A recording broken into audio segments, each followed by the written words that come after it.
1 Raja-Raja 9. Tuhan menampakkan diri kepada Salomo untuk kedua kalinya.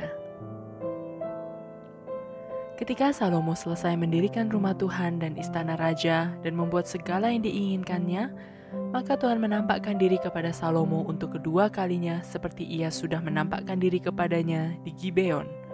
Firman Tuhan kepadanya, "Telah kudengar doa dan permohonanmu yang kau sampaikan ke hadapanku.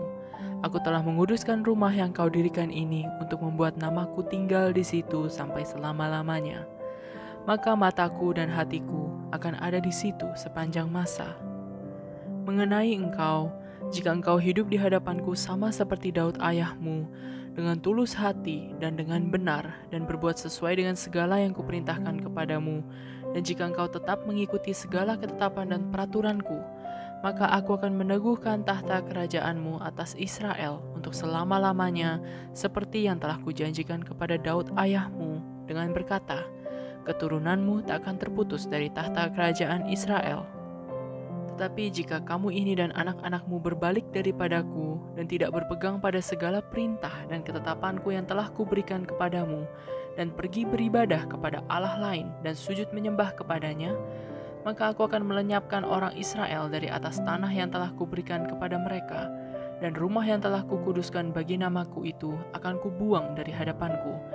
Maka Israel akan menjadi kiasan dan sindiran di antara segala bangsa, dan rumah ini akan menjadi reruntuhan, sehingga setiap orang yang lewat akan tertegun, bersuit dan berkata, apakah sebabnya Tuhan berbuat yang demikian kepada negeri ini dan kepada rumah ini?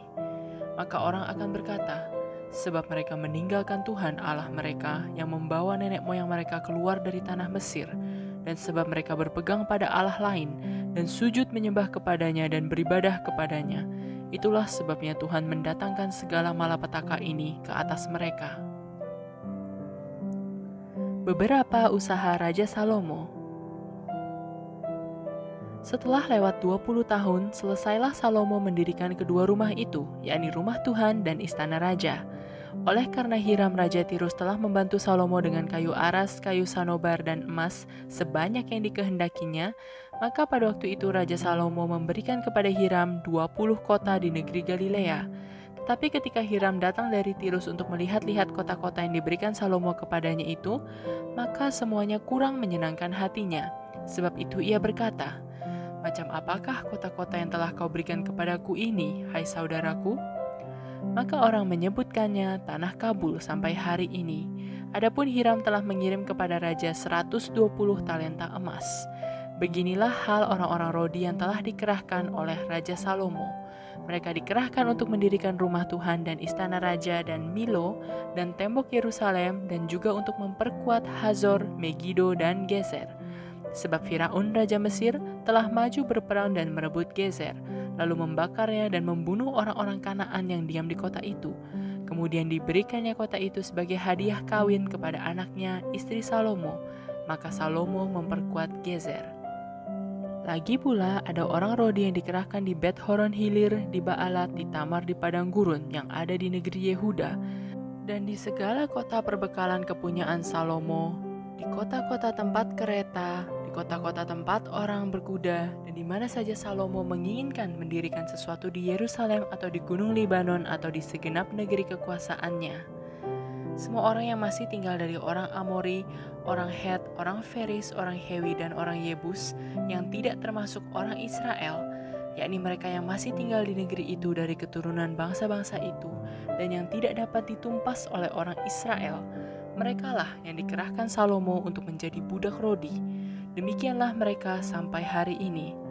Tetapi orang Israel tidak ada yang dijadikan budak oleh Salomo, melainkan mereka menjadi prajurit, pegawai, pembesar, perwira, atau panglima atas pasukan kereta dan pasukan berkuda. Inilah pemimpin-pemimpin umum yang mengepalai pekerjaan Salomo. 550 orang memerintah rakyat yang melakukan pekerjaan itu. Segera sesudah anak Firaun pindah dari kota Daud ke rumah yang telah didirikan Salomo baginya, Salomo pun mendirikan Milo. 3 kali setahun Salomo mempersembahkan korban-korban bakaran dan korban-korban keselamatan di atas mezbah yang didirikannya bagi Tuhan. dan ia membakar korban api-apiannya di hadapan Tuhan. Demikianlah ia menyelesaikan rumah itu. Raja Salomo membuat juga kapal-kapal di Ezion Geber yang ada di dekat Elot, di tepi laut Teberau di tanah Edom. Dengan kapal-kapal itu, Hiram mengirim anak buahnya, yaitu anak-anak kapal yang tahu tentang laut, menyertai anak buah Salomo. Mereka sampai ke Ofir, dan dari sana mereka mengambil 420 talenta emas yang mereka bawa kepada Raja Salomo. 1 Raja-Raja 10. Kunjungan Ratu Negeri Sheba. Ketika Ratu Negeri Sheba mendengar kabar tentang Salomo, berhubung dengan nama Tuhan, maka datanglah ia hendak mengujinya dengan teka-teki. Ia datang ke Yerusalem dengan pasukan pengiring yang sangat besar, dengan unta-unta yang membawa rempah-rempah, sangat banyak emas dan batu permata yang mahal-mahal. Setelah ia sampai kepada Salomo, dikatakannya lah segala yang ada dalam hatinya kepadanya.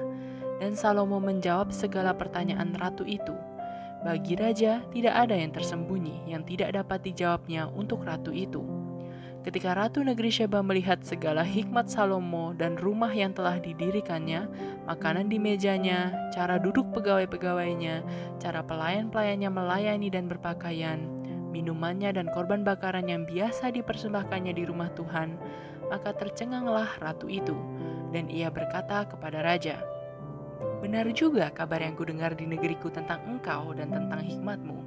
Tetapi aku tidak percaya perkataan-perkataan itu sampai aku datang dan melihatnya dengan mataku sendiri.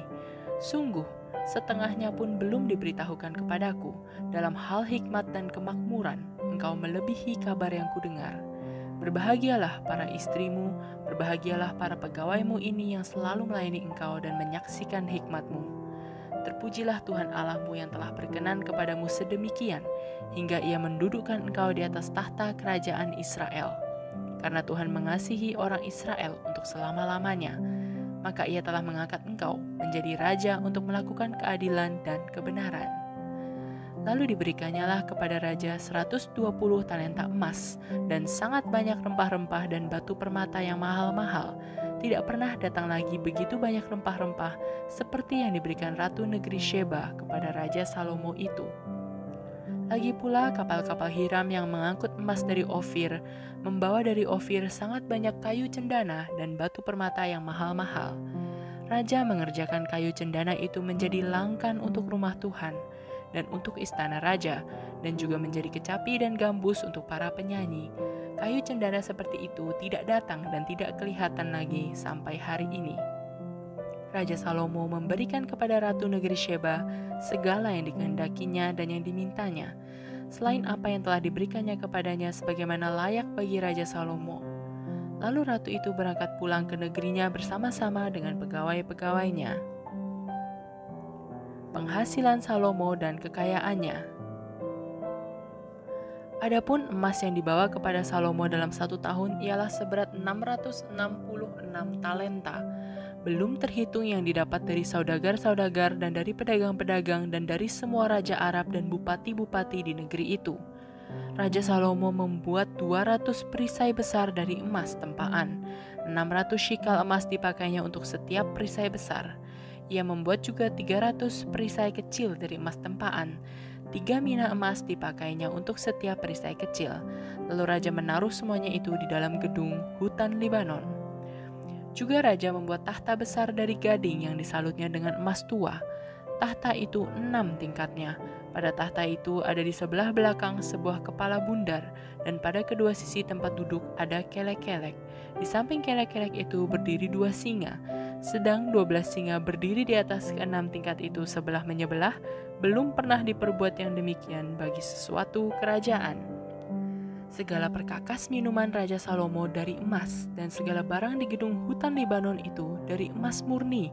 Tidak ada barang perak, sebab orang menganggap perak tidak berharga pada zaman Salomo. Sebab di laut raja mempunyai kapal-kapal Tarsis bergabung dengan kapal-kapal Hiram, dan sekali 3 tahun kapal-kapal Tarsis itu datang membawa emas dan perak serta gading, juga kera dan burung merak. Raja Salomo melebihi semua raja di bumi dalam hal kekayaan dan hikmat. Seluruh bumi berikhtiar menghadap Salomo untuk menyaksikan hikmat yang telah ditaruh Allah di dalam hatinya.